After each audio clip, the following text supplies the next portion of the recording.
Hi guys. Hey folks, I'm Tina Hui with Follow Coin, and we are here with a very interesting person. You must introduce yourself. Hi, thank you very much for having me, Tina. My name is Anthem Blanchard. I am the founder, CEO of a company called Anthem Vault. So we are a precious metal technology company that released the first fully gold-backed cryptocurrency back in July as a prototype, Independence Coin, that made massive waves.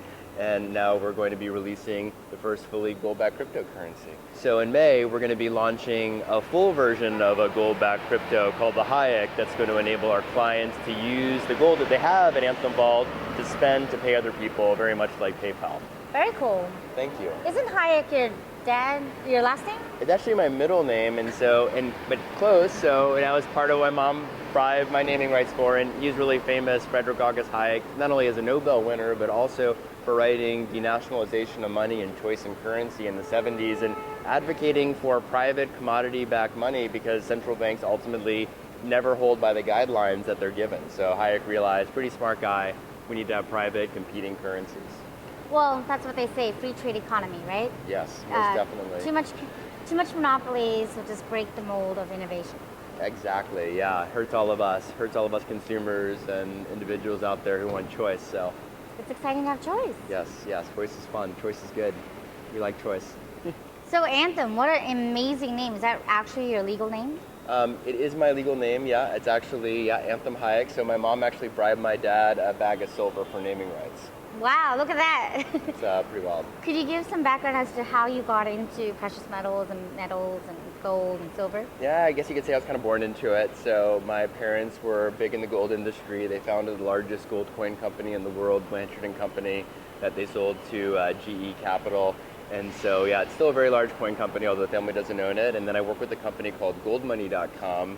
It was one of the first digital gold currency companies way back from 2002 to 08. So I've had a real interest in digital currencies, digital gold currencies, non-bank payments for about 13 years now. So can you explain that to folks that are more, not as well versed in gold and Bitcoin and how all these things interrelate? Right. So right now we basically have two forms of payment, basically, I would say, bank payments and cash. And so what cryptocurrency enables, it really is a third form. It's really kind of like a form of digital cash. It's a little bit more traceable than cash because there is an IP trail, but it's very similar in the sense that it's a peer-to-peer exchange. So very much like if I gave you $50 because we went to dinner and we agreed to go Dutch and you paid for the meal, then I could just pay you $50 cash, or I could pay you $50 of crypto. So Bitcoin, for example, or our new gold crypto called the Hayek that's coming out in about a month and a half, that's going to allow our clients to spend their gold, which they're so excited about. So how would they spend the gold exactly? Is it mobile, web? How does that work? Yeah, everything's very mobile. So right now you can think of it kind of like a metal savings account, almost kind of akin to a bank savings account, but the key difference being that client owns the asset. They own the gold as their property. We're not a bank.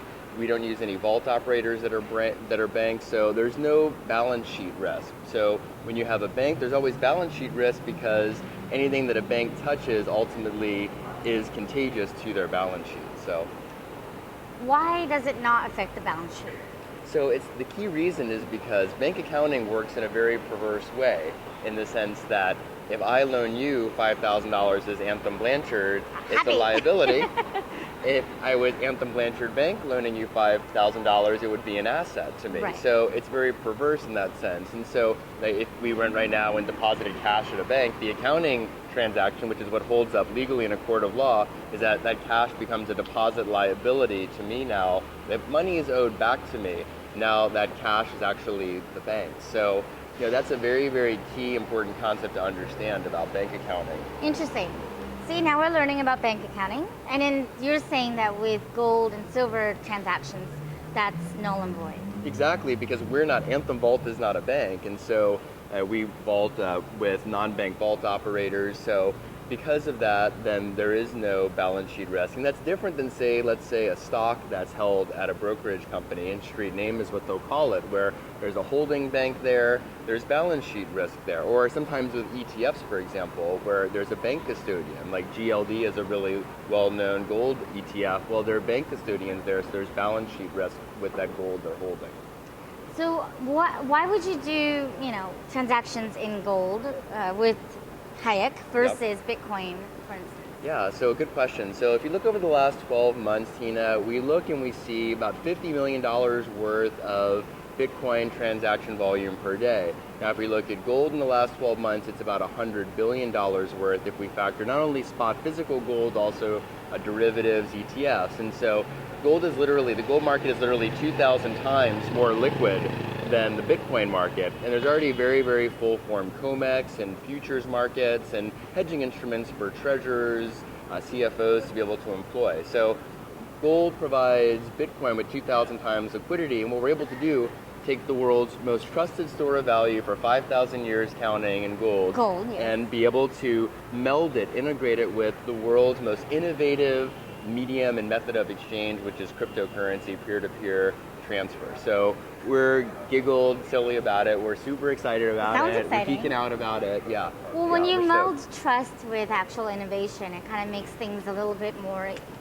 easy to trust, right? Make it more trustworthy? Yes, exactly. And our team has got 9 years of successful domain expertise. We ran the #1 digital gold currency in the world at the time, which was gold money, which has still got $1 billion in value and 20,000 funded accounts. We have a decade's worth of experience on the board as board members of Russell 2000 companies, building companies from Russell Microcap to Russell 2000 in the pharmaceutical space, in the healthcare space. So we have a very, very successful presence already. We want to be the best practices player in this, what's now becoming quickly metal crypto industry. So it's exciting. I'm actually starting to think it's more digital currency versus even crypto.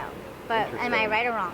Oh, you probably are right in the sense that, crypto is really just, crypto is another method of digital payment, but you're right, because really, we only got crypto, in 08, really, 09, and so it's really only been here for about 6 years, and so we've had digital payments even before that. So it's almost more, even from the regulatory standpoint it helps, but also from the technology standpoint. We have triple book entry accounting, have every single transaction audited, which is what occurs with cryptocurrency.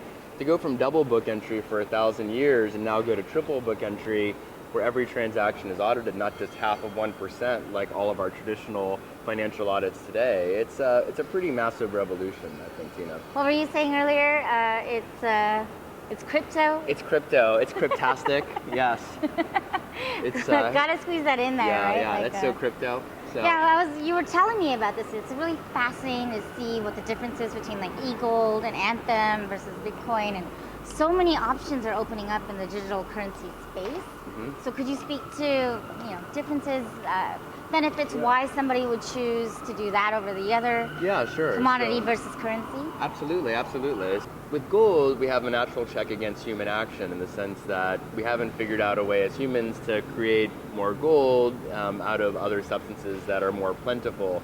And so now I would argue with cryptocurrency, sure, there is this, Bitcoin has a really great hold, and I think because of the security aspect of it, as it grows, it becomes more secure. But one of my questions is substitution, classic substitution in business. Will there be applications where, say, less secure blockchains work that maybe are, let's say, 90% less expensive than a Satoshi? So I think the answer will end up being yes to that. And so if you have a substitution effect, then I think from a store of value standpoint, it could potentially over the long term, I don't know, I don't have a crystal ball. So, come on, we want answers. I think it could potentially, there's only 6 years of operating history of Bitcoin. So we have 5,000 years for gold. We know it hasn't gone to zero. So, that's why I think I feel very good about the prospect of humankind all of a sudden, not valuing gold at all. I think that's very unlikely versus potentially Bitcoin having there be other substitutes. So the way we look at it is that we're more technology agnostic in the sense of as long as we have a method, our clients just want spendable gold that's fast, secure, and cheap. And so, we think Bitcoin and ultimately cryptocurrency is the optimal method in order to enable that and make that happen for our clients. So, I think we're really actually using Bitcoin and blockchain for one of the main reasons why the core development team originally really liked it, and it's just as this ledger, as rails basically to do all of these other things. In our case, it's rails to enable gold to functionally be used again as currency.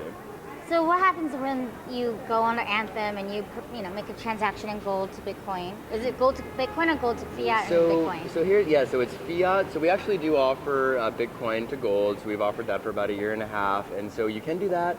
You can also just buy with fiat, which is what most of our clients do. Now, coming up here in May, you'll be able to attach your metal at Anthem Vault to a crypto wallet. So just very much like you can pay with PayPal money that's in your bank account, very similar. So gold that's sitting in your Anthem Vault account currently, you're going to be able to have the option to make spendable. That's great. So thank you. It's our very, very excited client base. They want their metal and value to be as liquid as possible because they know that that's going to make their metal more valuable with us.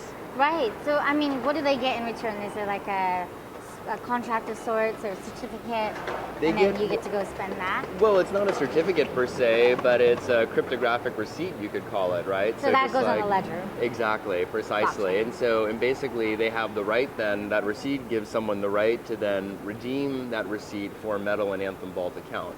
And when someone does that, we have to comply by the Patriot Act. We are registered as a precious metal dealer with U.S. Treasury, so we abide by knowing our client with the Patriot Act, doing our best to make sure that we're preventing any kind of money laundering, any kind of third-party payment.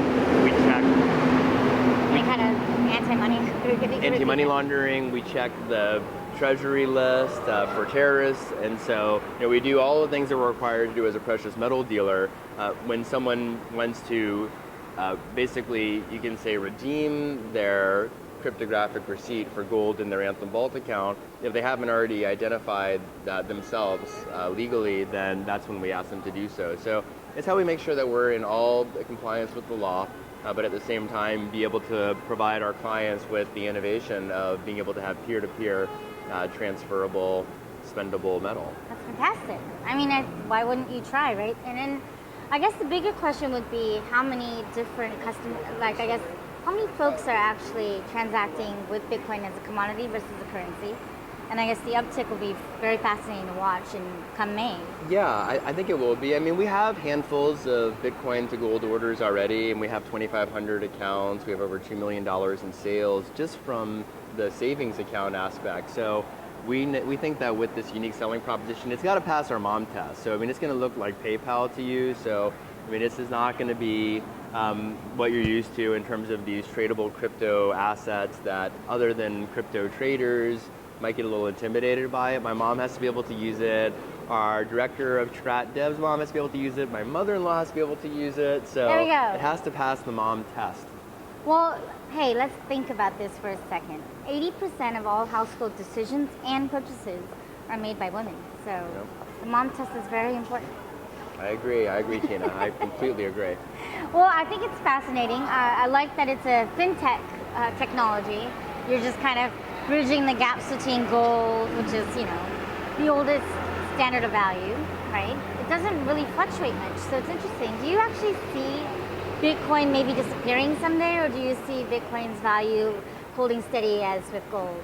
I don't know about disappearing per se, but I think that I don't know what the future will portend in terms of innovation with peer-to-peer decentralized exchange, but I think it's possible that you could see another peer-to-peer network that potentially would employ other ways of securing the network more efficiently than just size possibly, but still not corrupt itself. I mean, the beautiful thing about being agnostic about what kind of crypto network we're on is that even if one fails, that's okay, because we can just jump onto the rails of another one. Because again, to our clients, they're agnostic about what technology. They just want spendable gold. That's all they want. So can you tell us something about where the value of gold is versus the value of Bitcoin and the dollar? Yeah, sure. So I mean, gold, as you mentioned, is a store of value. One of the best charts, one of my favorites, is to graph oil over the last 100 years, and you'll see that if you graph it in terms of gold, it's almost been flat, even though in dollar standpoint, it looks from, that chart is just getting bigger and bigger and bigger, but actually it's very, very flat in gold standpoint. And there's actually a really famous adage that about 2,000 years ago, an ounce of gold could buy you a really nice toga tunic in Rome. About 400 years ago, it could buy you a really nice suit in London. And today, it could, about $1,300 an ounce roughly, $1,200 an ounce roughly right now. It could buy you probably a pretty nice suit here in San Francisco. So gold hold its value over time. In Bitcoin, obviously, we've seen go from pennies to 1,200. 1,200 to now what, 1,250 or so. And so, obviously, that's a much more speculative in terms of that price action. So, you can't really, I don't think you can call Bitcoin a true store of value at this point. I mean, it obviously has value, but in terms of, anytime someone has less than a decade's worth of history, it's kind of hard I think, to call it a store of value because it just doesn't have the history. But I don't know. I think we'll see. It is staying steady around the 250 mark now, 230. It seems like it's found a bit of a base. Yeah, it has. Although I think those people who bought in November of 2013 are not very pleased with the base. Well, it's probably the wrong reason to buy it if they were trying to speculate on the price. So I think in terms of what Bitcoin is doing in terms of the technology, it's absolutely phenomenal. The technology is not going anywhere. It's just going to get integrated into everything we do as far as I'm concerned. It's so efficient. Once you start understanding the efficiencies from a transactional standpoint and the assurances from a transactional standpoint and some of the functions that you can do digitally, like escrow functions, it's just a complete game changer. Can you speak to that a bit? Yeah, absolutely. So I think the idea of being able to have smart contracts, something we talked about a little bit off camera prior, and I think it's phenomenal. The idea that in an age where you can't necessarily trust people online because you don't have a lot of experience with them, to be able to have completely 100% rule-based approach where let's say that you receive a signature after a package has been delivered, maybe even in a jurisdiction you don't trust, like a developing country, maybe in South America or in Argentina or maybe Brazil or maybe Russia or Ukraine,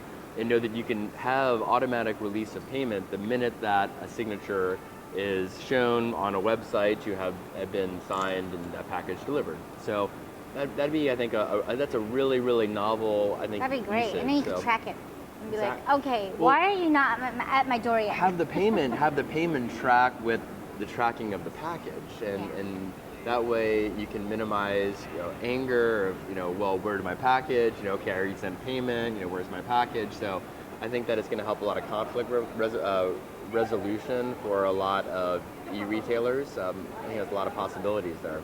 Look at that. Thank you for a valid use case that everyone else can relate to. Sometimes you ask and people are like, I think it's going to be great. And you're like, oh, but what use case?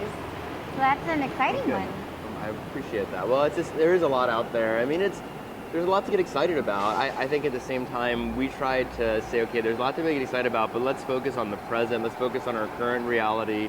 And there's so many use cases just there. I mean, obviously, we're really big on this idea of using it as transmission or value transmission with gold in our case. And ultimately, we want to vault all 92 metals on Earth and be able to... Is that what you guys want to do? Absolutely, Look absolutely. at that. So yeah, you can have, your indium, your gallium, your lithium, your gold, silver, what do you think about all platinum versus silver? Well, they're different metals. I mean, platinum, palladium tend to outperform more when you see the general investments doing better. So like you've seen over the last 5 years, platinum and palladium outperform gold and silver. Gold and silver tend to be more, they're called the monetary metals. They tend to be used more for money, so they tend to be more savings. So when investments in the markets tend to not do as well, gold and silver outperform. They tend to because they tend to be viewed as more savings metals as opposed to industrial metals. Now, why is that? Well, because historically governments, really historically even before that, people always use silver as money just naturally. And I think that probably had simple things like there's a patina that forms on the silver. It's relatively abundant, but still rare enough to have some good value density in its size versus like tin or aluminum, right, where it takes a lot of it to be valuable. And then gold, I think, probably more than anything else, because government started calling it money, and they could easily differentiate because it has a distinctive color. They have huge reserves of it. It's the most malleable. Right? Yeah. So, but ultimately with technology, like we can take an X-ray scanner now, go through a bar, and tell the complete composition of metal of that bar. So I had no idea you could do that. Absolutely. Technology enables you to do that. So like osmium, the hardest metal on Earth, that would be really expensive to melt down before. Now you can just go through with an X-ray scanner. You don't have to smelt the bar to make it into little ingots. We can fractionally splice it using our technology at Anthem Vault. So. Yeah, technology is going to be interesting do you think the Hyperloop is ever actually going to happen? I definitely think so. I I don't Come on, know if it'll be Hyperloop. Elon Musk, right? Or what do you think? I don't know. You think the Hyperloop's going to happen? Or- Maybe, although apparently I just really skimmed an article that said he said that we should give up on flying cars in our generation. What? I know. That's depressing. That was yesterday. I think I saw an article. See, I was really saying excited because that. I was like with the Google automated car project and flying cars. I thought it was like done. I know, I wanted it, but I think there's some weird issue. Well, come on, there's a lot of issues. We might go into a drought in California. I heard about that, but I think that I saw this like that Jimmy Fallon and Bill Gates. They had Bill Gates on, and they were like drinking sewage water because like now you can. Yeah, I don't know how appealing that is. I always That's thought like so the Columbia healthy. River from like Oregon, or I think the Romans could create aqueducts 2,000 years ago. Why can't we, right? In Canada, they got all that Too water much up there. concrete No to people actually up there. cipher aqueducts through. Probably that has something to do with it, and metal, Nice. and buildings and stone. And Nice. hopefully, though, it wouldn't be so hard to carve. You got to think about it, right? Is it easier to carve and make things happen when there's a blank slate, or when there's already so much structure? I always think you find the most creativity when you have the most restriction, right? Like you see people in really poor countries coming up with like really creative solutions because they don't have a lot to work with. So you have to like really flex your mind in order to kind of like figure out how to make things happen when you don't have a lot to make things happen with. Look at that, there's hope yet. Actually, you might be right. That's true, because the caveman's like, wow, there's fire. A rock created fire. Now fire is like people in welding. like other countries, like you see how successful immigrants are when they come to the U.S. because they're probably like, oh great, we have all these tools now. So it's like it was so much easier now. We have availability of all this capital and information and tools, and so. What the internet and the computer did for us. Yeah, absolutely. Nobody knows how to write a letter anymore. It's kind of sad. Sorry. This is Paulo Coy. We go there. Nice. But we go, to the dark side. But Awesome. There you go. well, the dark side of like this Keep is it actually a interesting, sad yeah. story. Keep it interesting. We go interesting, right? But thank you for joining us. My pleasure, Tina. Thank you for having me on. Really Definitely. appreciate We'll it. have to have Big you on the fan show of more regularly. Awesome. I would love Yes, that. Thank you so much. We learned so much from every conversation with you. Thank Gold you. and Well, everything. And Likewise. necklaces. So thank you very much for having me. I really appreciate it. Thank you. Bye, Bye, guys.